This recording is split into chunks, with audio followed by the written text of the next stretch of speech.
Aujourd'hui, je te demande de prendre une brouette et une charge lourde et de faire quelques expériences que je vais te montrer et puis de me dire pourquoi dans certains cas c'est facile et dans d'autres c'est franchement plus compliqué. Place une charge lourde de ce côté-ci de la brouette et tu soulèves la charge. Ensuite, tu prends la même charge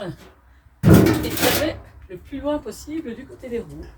Et puis tu soulèves à nouveau la charge et tu vérifies si c'est plus facile ou moins facile. Tu pourrais aussi simplement te balader comme ça ou te balader comme ça et vérifier si c'est plus facile dans un cas ou dans l'autre. Et pour finir, au lieu de prendre la brouette par les poignets, tu vas prendre la brouette par ici et voir si c'est plus facile ou plus difficile que quand tu prends la charge par ici. Alors j'imagine que tu as reconnu tout de suite qu'il s'agissait des moments de force et des leviers. Et donc on va analyser un petit peu plus en détail le levier intercharge que représente la brouette.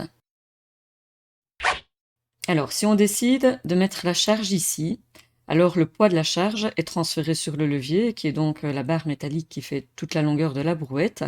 et c'est ce qu'on appelle la force résistante, puisque c'est contre elle que tu vas devoir lutter pour soulever la brouette. Le point de rotation est bien évidemment ici, au niveau de l'axe de la roue, ce qui donne un bras de levier LR à la force résistante. Cette force résistante, si on oubliait la patte qui est ici, permettrait de faire tourner le levier autour du point pivot dans le sens horloger et donc exercerait un moment de force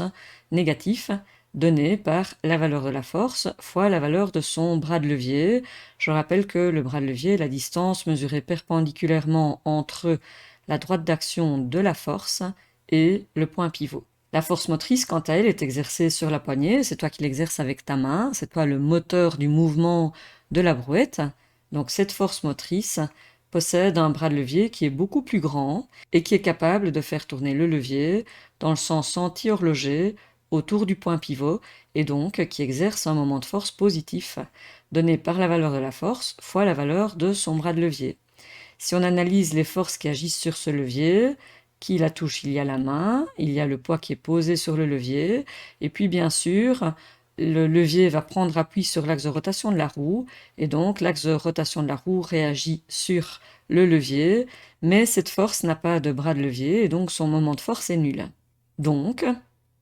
si on exprime que le levier doit être en équilibre de rotation, il faut que la somme des moments de force soit nulle, autrement dit, que le moment de force moteur compense le moment de force résistant, et on retrouve simplement la loi des leviers. L'avantage de la brouette, c'est que comme la force motrice agit loin du point pivot, elle possède un grand bras de levier, contrairement à la charge qui, elle, possède un petit bras de levier. Et donc, une grande valeur fois une petite est égale à une petite valeur fois une grande. Pour une grande force résistante, la force motrice exercée au niveau des poignets est beaucoup plus petite. Et donc, tu pourras soulever une charge de 600 newtons avec seulement 200 newtons si le bras de levier moteur est 3 fois plus grand que le bras de levier résistant par exemple. Dans ce que je t'ai demandé de faire comme expérience en début de cette vidéo, je t'ai demandé de déplacer la charge et de la mettre maintenant tout près de tes mains, le plus loin possible de l'axe de rotation de la roue. Dans ce cas-ci, le poids à l'intérieur de la brouette est appliqué beaucoup plus loin par rapport à l'axe de rotation et donc le bras de levier résistant est plus grand. Donc tu donnes un plus grand bras de levier à la charge. Ta force motrice est toujours exercée au niveau des poignets, donc le bras de levier moteur reste le même. Comme le bras de levier moteur est le même, mais que la valeur du bras de levier résistant a augmenté pour une même charge, alors forcément la force motrice devrait être plus grande, et je suppose que tu as perçu que c'était plus dur dans ce second cas que dans le premier cas. Dans la deuxième expérience, je t'ai demandé de tirer avec une force oblique par rapport à la poignée de la brouette. Donc si la force est oblique, alors son bras de levier est plus petit puisque pour trouver le bras de levier, on trace la droite d'action de la force et on mesure la distance perpendiculaire entre cette droite d'action et le point pivot et on voit que le bras de levier moteur est plus petit que dans le cas précédent. Et donc, si le bras de levier moteur est plus petit alors que le bras de levier résistant et la charge sont les mêmes, alors il faudra nécessairement exercer une force motrice plus grande, et donc c'est moins efficace de tirer en oblique plutôt que de garder les bras perpendiculaires à la poignée de la brouette.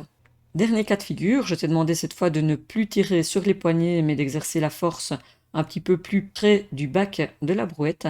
Ce faisant, tu vois de suite que le bras de levier moteur est plus petit, et comme le bras de levier moteur est plus petit, alors que la charge est la même et que tu ne l'as pas déplacé, son bras résistant est le même, le bras de levier est le même, alors nécessairement la force motrice sera plus grande encore et donc c'est plus efficace de tirer tout au bout des poignets plutôt que de tirer plus près de l'axe de rotation de la brouette. Conclusion, pour que cette machine simple soit la plus efficace possible, tu dois donner le plus petit bras de levier à la charge et donc placer la charge le plus près possible de l'axe de rotation des roues et tu dois donner le plus grand bras de levier à ta force motrice, c'est-à-dire tirer le plus loin possible du point pivot et le plus perpendiculairement possible au levier.